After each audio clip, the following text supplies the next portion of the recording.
Maroc-Écosse, on y est. Match de la deuxième journée dans le groupe C. Le Maroc, après avoir brillé face au Brésil, va affronter son deuxième adversaire. On va analyser ça ensemble, les gars, voir les pronostics, les toutes dernières informations, en tout cas les plus fraîches. Le match se joue demain, donc à minuit, dans le stade de Boston, plus communément appelé le Gillette Stadium, très bien desservi. Regardez-moi ça, les gars, les alentours, c'est beau à voir, c'est magnifique. Alors, capacité, on parle d'un stade entre 60 000 et 70 000 en termes de capacité d'accueil. C'est juste énorme. On se rappelle que pour le premier match, on avait une capacité d'accueil pour, je crois, 80 000 et quelques. Donc, on voit que on nous reconnaît en tout cas comme une équipe étant supportée à travers le monde. Donc, nos supporters sont attendus. Je pense que cette fois-ci, je ne sais pas si ce match se joue à guichet fermé, mais j'imagine bien qu'en tout cas pour ce match-là, on aura beaucoup plus de supporters marocains. Voilà. On est face à l'Écosse, ok, il y aura des Écossais, mais je pense qu'il y aura encore pas mal de Marocains. En tout cas, je l'espère. Alors, l'arbitre qui va officier ce match, c'est un arbitre ouzbek. Voilà. Tanta Chev, au sifflet de Maroc-Écosse. Je n'ai pas vérifié s'il a un passif ou pas. Pour être honnête avec vous, donc le bus est arrivé, les joueurs sont sur place, on y est. On rappelle rapidement le classement de notre groupe C. Écosse première, Maroc-Brésil deuxième, troisième avec égalité de points. Haïti, le petit bonnet de cette poule, dernière. Alors pendant que le Maroc et le Brésil voilà, s'affrontaient entre guillemets pour cette première place, eh bien, ils se sont neutralisés et finalement c'est l'Écosse qui en a profité face à Haïti dans un match qu'on va analyser également. 1-0 pour l'Écosse. On s'attendait quand même à un plus gros score. En tout cas, moi, je m'attendais à allez, peut-être minimum 2 buts. Bon, ça reste 3 points, c'est pas dégueulasse. On prend forcément du côté de l'Écosse. Voilà, le 11 titulaire qui a débuté face à Haïti. Je trouve que c'est une bonne compo dans la globalité. On est sur je dirais pas une top équipe, mais une bonne équipe. D'accord. Il y a quelques noms quand même comme McTominay, McGinn, qui sont assez intéressants d'ailleurs. McGinn qui est élu homme du match face à Haïti. C'est lui qui marque son but. Donc les Lions de l'Atlas défient l'Écosse et Haïti, les équipes les plus rugueuses du mondial jusqu'ici. Alors il va falloir que vous vous rendez compte d'une statistique qui est juste monstrueuse. Que ce soit l'une ou l'autre, Haïti ou l'Écosse, on parle d'une vingtaine de fautes, les gars. Donc, c'est des équipes, et d'ailleurs, l'Écosse est reconnue pour ça. C'est une équipe qui a de l'engagement, des joueurs qui s'engagent, qui vont dans les duels, qui ont un certain impact physique. Ils n'ont pas peur, ils y vont au charbon, clairement. Donc, va falloir s'attendre à être un peu secoué. Mais au vu de ce que j'ai vu face au Brésil, personnellement, je m'en fais pas. Honnêtement, les gars, je m'en fais absolument pas. Alors, quelques statistiques aussi intéressantes. Quand même, l'Écosse, qui était 42e, mais je crois qu'il vient de monter à la 38e place, je crois, on va vérifier ça ensemble. 46% de possession face à Haïti, les gars. Donc, je vous laisse vous faire un peu votre idée de ce match, pour ceux qui ne l'auraient pas vu. Après, attention, ça, c'est des statistiques. C'est un jeu qu'ils ont confectionné pour Haïti. Forcément que face au Maroc, ce sera différent, les gars. Et je m'attends même à une Écosse qui va défendre, qui va nous laisser dérouler notre jeu et qui va défendre. Nous embêter peut-être dans certains duels, dans des contres, mais je les vois absolument pas voilà, dérouler le jeu, essayer d'avoir la possession. Je pense que ce ne sera pas le cas en tout cas. Et justement, en parlant de l'Écosse qui donne de l'impact physique, encore une fois, il y aura peut-être quelques réajustements, peut-être quelques changements dans le 11 titulaire, en apportant de la fraîcheur et surtout de l'impact physique de notre côté. Et je pense notamment à Amrabat qui peut apporter et volume de jeu, et sécurité défensive, mais aussi de l'impact physique. C'est une possibilité. Je ne dis pas que ce sera le cas, je ne dis pas que c'est quelque chose que je souhaiterais, mais c'est une possibilité. Alors, Maroc-Écosse, c'est aussi un historique. On se rappelle de 98, Coupe du Monde 3-0 pour le Maroc. L'Écosse s'en rappelle également, je pense. On les retrouve donc demain pour ce deuxième match. Je vous laisse imaginer le score. On va y revenir dans les pronos, les gars. Quelques images assez intéressantes. Forcément, il y a les supporters marocains, mais aussi écossais sur place. Donc, un Écossais qui a demandé aux joueurs marocains d'y aller doucement, de ne pas être trop dur et de nous laisser passer la phase de groupe pour la première fois de notre histoire. Donc c'est assez intéressant parce que là, on ne parle pas on parle pas des joueurs, on ne parle pas de la Fédération écossaise de football, on parle des supporters. Donc ça veut dire que les supporters écossais sont comme nous. Ils regardent la télévision, ils s'informent, ils voient les highlights. Donc forcément, aujourd'hui, le Maroc fait peur. Le Maroc fait peur, les gars.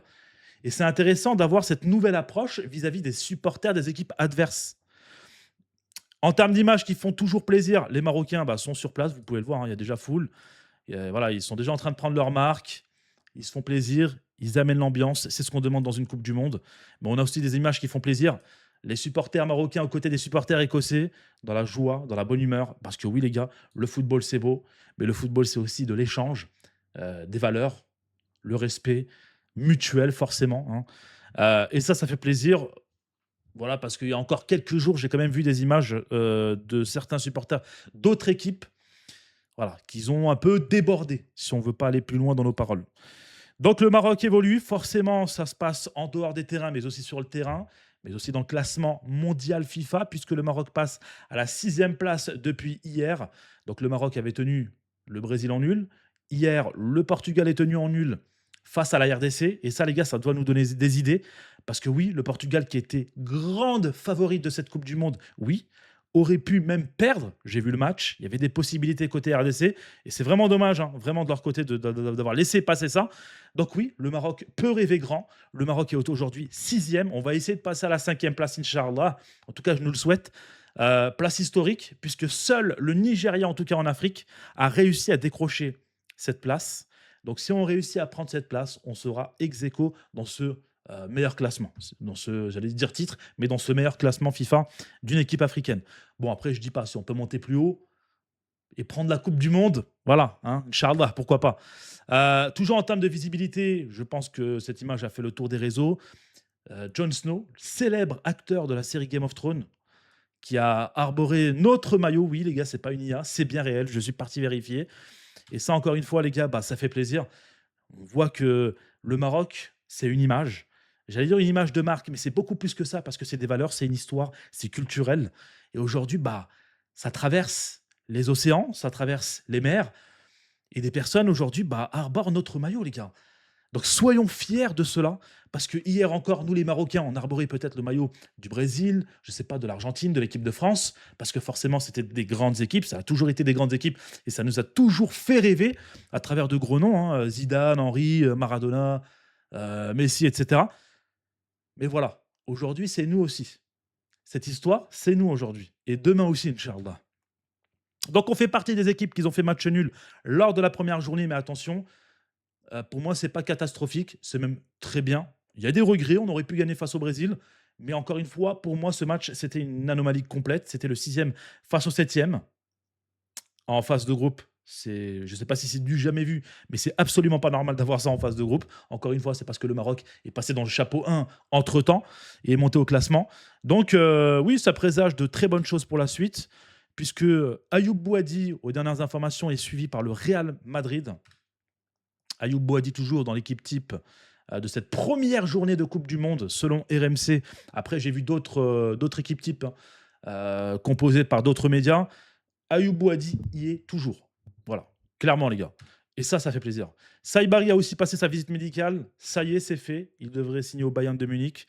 Donc nos joueurs évoluent, sont suivis par les plus grands clubs de ce monde. Et on va passer les gars forcément par le 11 titulaire, les 11 joueurs que j'aimerais voir demain, les 11 guerriers marocains qui vont nous représenter. Et forcément, on va commencer directement par les cages. Yacine Bono. Le match face au Brésil, il était intéressant, il n'était pas mauvais, mais on l'a connu dans de meilleures dispositions, honnêtement. Hakimi à droite, ça bouge pas. À gauche, Mazraoui, qui a été exceptionnel et qui a joué, il me semble, avec une attelle à l'épaule gauche. Il n'est pas encore 100% remis, les gars. J'ai vu des images à l'entraînement. Il est encore en rééducation, les gars. Et pourtant, il a Pocket, Rafinha. Rendez-vous compte de la dinguerie. En défenseur central, forcément, Aïssa Diop. Alors lui, les gars, faut en parler. Parce qu'il n'a pas été mauvais. On ne peut pas dire qu'il a été mauvais. Par contre, il a une fâcheuse tendance à revenir toujours en arrière, à jouer avec Bono.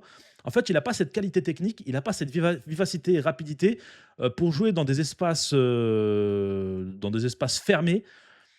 Donc ressortir la balle proprement avec lui, c'est assez inquiétant. Enfin, ça dégage pas forcément de la sérénité. Je dis pas qu'il est mauvais, mais je dis juste que attention, parce que ça, les adversaires l'ont vu, les gars. L'Écosse, Haïti et les futurs, si on passe les phases de poule, ils vont insister sur lui, les gars. Je vous le dis clairement. Ils vont insister sur lui. Donc, Issa Diop, forcément, c'est titulaire parce qu'on n'a pas d'autre solution et parce qu'il n'est pas franchement mauvais. Il est bon. Pour moi, il est OK, il est bon. Mais attention quand même. À ses côtés, Chadir Riyad, que j'ai trouvé très intéressant. Qualité technique, balle au pied, franchement, ça m'a vraiment impressionné. Tabarakallah. Milieu de terrain, El Ainaoui, Bouadi, forcément. Alors, Ounahi, je le remets. Je sais qu'il n'a pas forcément été convaincant face au Brésil, mais je pense que au bout d'un moment, les gars, il faut laisser le 11 titulaire. C'est-à-dire qu'il faut laisser les automatismes se mettre en place. Mohamed Wahbi, les gars, il n'a pas eu assez de temps avant cette Coupe du Monde. Et là, je pense que ce n'est pas le moment de tout chambouler.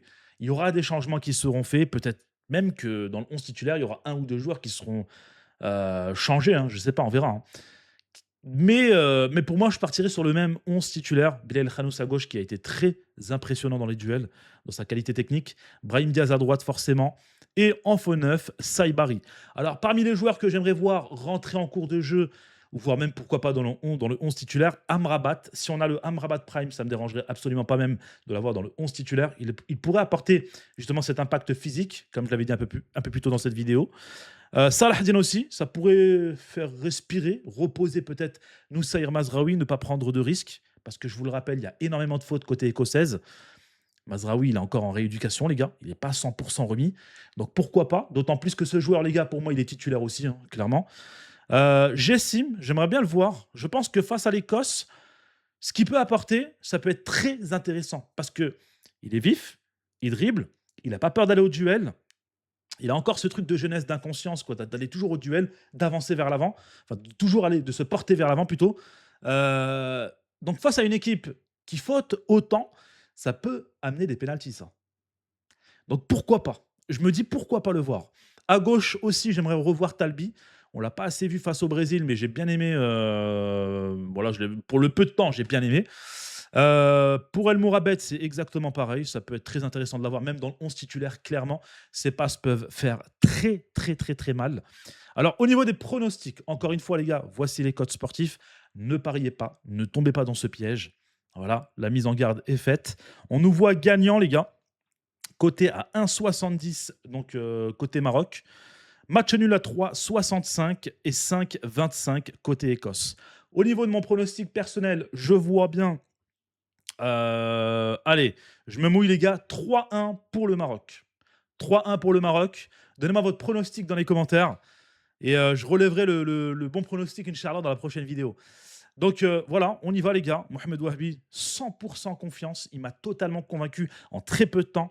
Je pense qu'aujourd'hui, si il doit y avoir un coach qui peut ressortir le meilleur de notre équipe, le meilleur du potentiel de nos joueurs, c'est bien lui, les gars. Et quand je vois en très peu de temps ce qu'il a réussi, en fait, je me dis, alhamdoulilah, qu'on a choisi cet entraîneur. El Professeur, voilà, c'est le professeur de Casa de Papel, tout simplement. Bref, les gars, donnez-moi vos pronos, dites-moi ce que vous en pensez, on booste la vidéo. Si vous ne savez pas quoi écrire dans les commentaires, Dima Marlib. Prenez soin de vous, on se retrouve demain soir pour le débrief du match. Ce soir à 23h, alors je suis désolé, je fais ça au dernier moment, mais ce soir à 23h, conférence d'avant-match. Apparemment, de ce que j'ai vu, ce sera peut-être Ounahi accompagné du coach, justement. Je vais peut-être faire un live ce soir, on verra, selon mes disponibilités. Prenez soin de vous, c'était Roro TV. Salam alaikum.